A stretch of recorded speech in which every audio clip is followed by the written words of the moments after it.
Hi, it's Mike with AskTractorMike.com. Got a viewer letter today from a guy not far from me that's wanting to know how big a tractor do I get based on how many acres I have, how big my property is. Sounds like an easy question, right? Well, it ought to be easy, but I've never seen a chart that said if you've got this many acres, you need this size tractor, or this many acres, this size tractor, and so on. But I'm going to give you my rule of thumb today based on my experience in the tractor business, not based on any manufacturer's recommendation or any brochure or any chart I've seen anywhere, because I've never seen a chart that talked about this, and I'll tell you why. First off, I want to tell you a little story about trying to estimate how big a tractor a customer needs based on the size property they've got. It's hard. It's impossible. A few years ago, when I was working at a dealership, I got a call on a Saturday morning from a friend of mine who coached my girls' softball team, Bernie. And Bernie wanted a price on a 40-horse tractor. And I gave him a price on a 40-horse tractor, and we negotiated back and forth a little bit, and he bought it. Took it home. He was happy. I was happy. Everybody won. Now, I knew how big Bernie's place was. I knew exactly where his property was. We talked about, what he did. But there was one thing I didn't know. I didn't know that he was going to try to run hay equipment with a 40-horse tractor. He bought a compact tractor that had 40 engine horse, 32 PTO horsepower. Not big enough for a round baler. A year later, I get a call from Bernie. He says, I want to buy a round baler to pull with the tractor you sold me. I said, Bernie, that tractor's not big enough to pull a round baler. And he argued with me a bit, and then I realized he'd not been around tractors that much. And so he went out and bought a used round baler somewhere else, and a year later I got to sell him a bigger tractor to pull a round baler, and I always felt bad about that. I should have been asking a lot of questions to Bernie, and if you're shopping for a tractor and your salesman is not asking you questions about what you're going to do with it, walk away, because I cannot tell what tractor you need until I know a lot more about what you want to do. And Bernie had it in his mind 40 horsepower was big enough to pull a round baler. He was wrong. I didn't ask him any questions about what he was going to do, and we ended up, it cost Bernie some money to trade tractors, and we're still friends. It ended up okay, but I always felt bad about it. So let's get to our question today.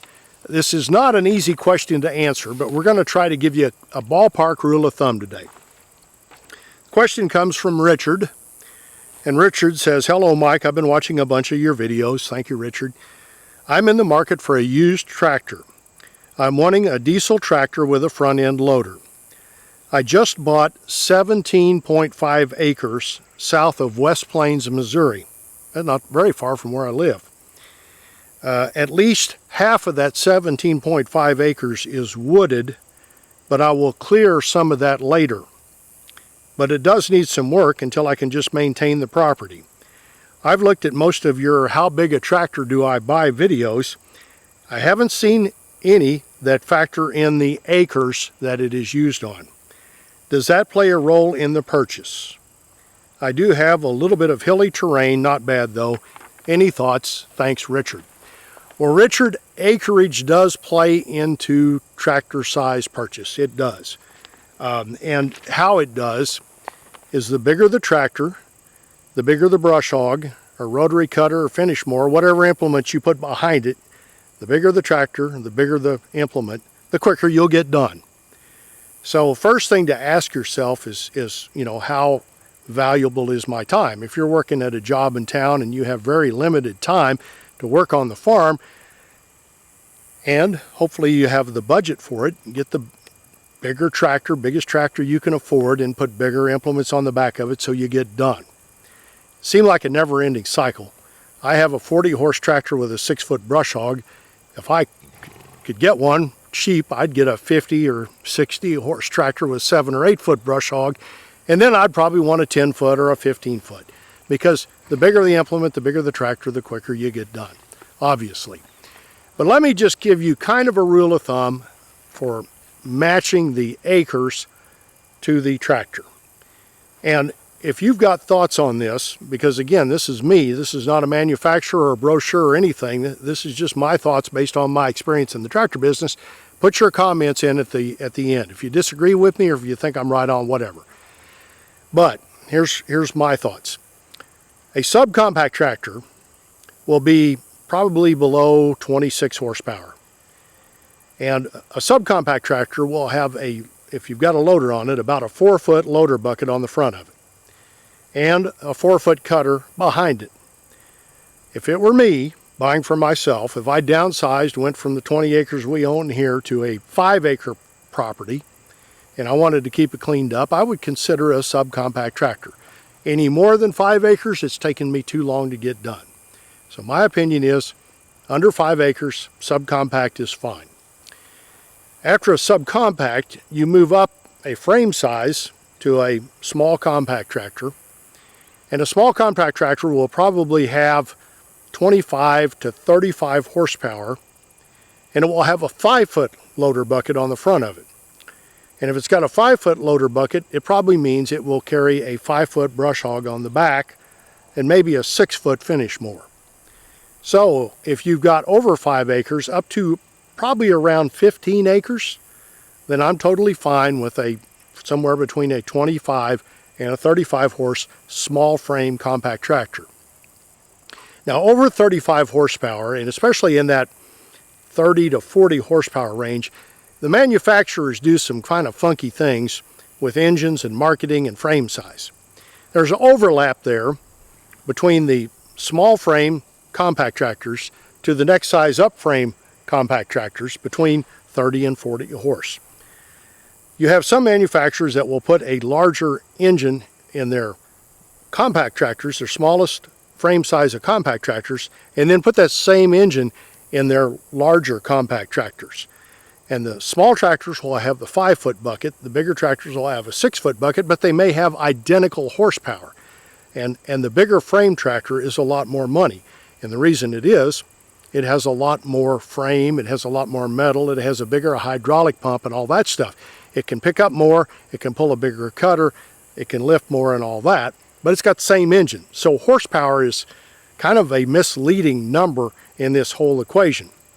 But basically, 5 to 15 acres, I'm going with that 30 to 35 horsepower small compact with a 5-foot loader bucket on it.